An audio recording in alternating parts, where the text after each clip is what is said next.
इतिहास में कुछ नाम ऐसे हैं जो मिट्टी में मिलकर भी अमर हो जाते हैं। सिकंदर एक ऐसा नाम जो 2000 साल बाद भी जीत और जुनून का प्रतीक है। लेकिन क्या वो सच में महान था, या फिर वो आदमी जिसने अपनी ही अमरता के पीछे भागते भागते खुद को नष्ट कर लिया? आइए लौटते हैं चौथी सदी ईसा पूर्व में, जहां से शुरू होती है उस लड़के की कहानी जिसे बचपन से कहा गया तू देवताओं का वारिस है। 356 ईसा पूर्व, मकदूनिया की राजधानी पेला का महल। रात के आसमान में बिजली कौंधी और उसी क्षण जन्म हुआ अलेक्जेंडर का। रानी ओलिम्पियास कहती हैं, मेरे पुत्र के जन्म के साथ ही मंदिरों में आग जल उठी। देवता संकेत दे रहे हैं। राजा फिलिप द्वितीय ने अपने उत्तराधिकारी को देखा और कहा, यह लड़का मेरे अधूरे सपनों को पूरा करेगा। बचपन से ही सिकंदर ने देखा युद्ध, राजनीति और विजय के खेल। महल की गलियों में तलवारें चमकतीं और दूर पहाड़ियों से आती युद्ध की पुकार।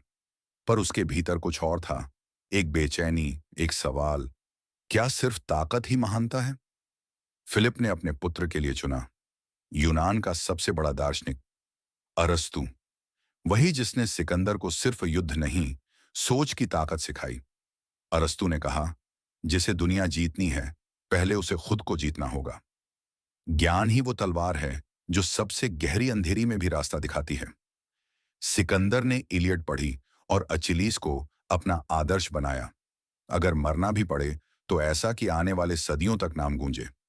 और यहीं से शुरू हुआ उसका असली जुनून, अमरता का। 336 ईसा पूर्व, फिलिप की हत्या और अचानक 20 साल का सिकंदर मकदूनिया का राजा बनता है। दरबार में साजिशें थीं, लेकिन उसके अंदर आग थी। उसने कहा, अब समय है यूनान को एक झंडे तले लाने का। थेसली, कोरिंथ, एथेंस, सबने उसकी शक्ति देखी, पर एक नगर था जो झुकने को तैयार नहीं था, थीब्स। थीब्स ने विद्रोह किया। सिकंदर ने संदेश भेजा, समर्पण करो नहीं तो मिटा दूंगा। जब उत्तर ना आया, उसने आदेश दिया, आक्रमण। सिर्फ एक दिन में थीब्स जल उठा। मकानों की राख, सड़कों पर चीखें और दीवारों पर सिकंदर का नाम। बाकी यूनान झुक गया। अब कोई नहीं था जो इस युवा राजा के रास्ते में खड़ा हो सके। वो जानता था, डर सबसे बड़ा हथियार है। 334 ईसा पूर्व, हेल्सपॉन्ड की खाड़ी। सिकंदर ने समुद्र पार करते हुए कहा, अब लौटने का कोई रास्ता नहीं। उसके सामने था दुनिया का सबसे बड़ा साम्राज्य, फारस। पहली भिड़ंत हुई ग्रैनिकस नदी पर। फारसी सेनाएं ऊंचाई पर थीं, सिकंदर नीचे की घाटी में। सामान्य रणनीति कहती थी, रुको, पर उसने कहा, हम हमला करेंगे, अभी। और वो अपने घोड़े ब्यूसेफलस पर सवार होकर नदी में कूद पड़ा। तलवारें टकराईं, पानी लाल हुआ और यूनानियों ने फारसियों को पीछे धकेल दिया। जब आखिर में युद्ध खत्म हुआ, सिकंदर के सैनिकों ने कहा, हमने इतिहास बदल दिया। लेकिन सिकंदर जानता था, यह तो बस शुरुआत थी। असली युद्ध अभी बाकी था, दारा तृतीय के साथ। 333 ईसा पूर्व, अनातोलिया की घाटियां। फारसी सम्राट दारा तृतीय ने लाखों की सेना जुटाई थी। उसके सामने सिर्फ 30,000 यूनानी। युद्ध का मैदान इस्सुस, पहाड़ों और समुद्र के बीच एक संकीर्ण घाटी। दारा को लगा, मैं संख्या से जीतूंगा। लेकिन सिकंदर ने कहा, संख्या नहीं, रणनीति जीतती है। उसने फारसियों के केंद्र पर सीधा प्रहार किया और खुद सबसे आगे जाकर दुश्मन की आंखों में देखा। दारा घबरा गया। उसने अपनी रथ को मोड़ा और भाग गया। फारसी शिविर में सिकंदर को मिली दारा की मां, पत्नी और बेटियां।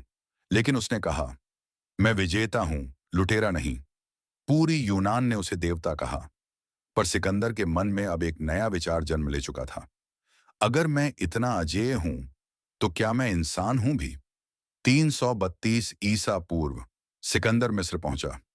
लोग उसे दुश्मन नहीं, उद्धारक मानते थे। नील के किनारे उसने अलेक्जेंड्रिया शहर बसाया, जहां से ज्ञान और शक्ति की नई सुबह होगी। और फिर रेगिस्तान के बीच सीवा ओएसिस। यहां के पुजारियों ने कहा, तुम सिर्फ राजा नहीं, अमोन देवता के पुत्र हो। सिकंदर मुस्कुराया और शायद उस दिन उसने पहली बार खुद को इंसान नहीं, देवता माना। अब उसकी आंखों में सिर्फ एक मंजिल थी, दुनिया की सीमा।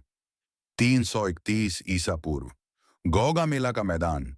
इतिहास की सबसे महान लड़ाइयों में से एक। दारा तृतीय ने इस बार कोई गलती नहीं छोड़ी थी। लाखों सैनिक, रथ और हाथियों से सजी सेना। लेकिन सिकंदर ने अपने सैनिकों से कहा, डरो मत, दुश्मन की संख्या नहीं, उसकी सोच उसे हराती है। युद्ध शुरू हुआ, धरती कांपने लगी। धूल के बादल में दोनों सेनाएं गुम हो गईं। सिकंदर ने अपनी घुड़सवार टुकड़ी को तिरछा मोड़ा। एक ऐसा युद्धक चाल जो पहले कभी नहीं देखी गई थी। वो सीधा दारा की ओर दौड़ा और तीरों की बारिश में भी नहीं रुका। एक बार फिर फारस का सम्राट भाग खड़ा हुआ और उसी क्षण सिकंदर दुनिया का सम्राट बन गया। पर जैसे जैसे उसका साम्राज्य बढ़ा, उसके भीतर का सन्नाटा भी बढ़ता गया। दारा की हत्या उसके ही सेनापतियों ने कर दी। सिकंदर ने उन्हें सजा दी। राजा को मारने का अधिकार सिर्फ भगवान को है। वो अब फारसी राजमहल में बैठा था, सोने के सिंहासन पर, हाथ में शराब का प्याला और आंखों में शून्यता। एक योद्धा जो हमेशा आगे बढ़ता रहा, अब ठहर नहीं पा रहा था। सैनिक थक चुके थे और सिकंदर अब अपने भीतर के युद्ध से लड़ रहा था। बाबिलोन पहुंचा, सोने, शराब और यादों के बीच। एक रात, एक दावत में वो गिर पड़ा। कुछ कहते हैं झड़ दिया गया, कुछ कहते हैं उसकी आत्मा खुद अपनी देह थक चुकी थी। 32 वर्ष की आयु में वो चला गया। वो आदमी जो दुनिया जीत सका, पर खुद को नहीं। कोई नहीं जानता उसका शव कहाँ गया, पर उसका नाम आज भी हवा में गूंजता है। सिकंदर महान, एक लड़का जो देवता बनना चाहता था और देवता जो आखिरकार इंसान बन गया। इतिहास ने उसे अमर कहा, लेकिन शायद वो सिर्फ एक अमर सवाल छोड़ गया। अगर जीत ही सब कुछ है, तो हार कैसी लगती है?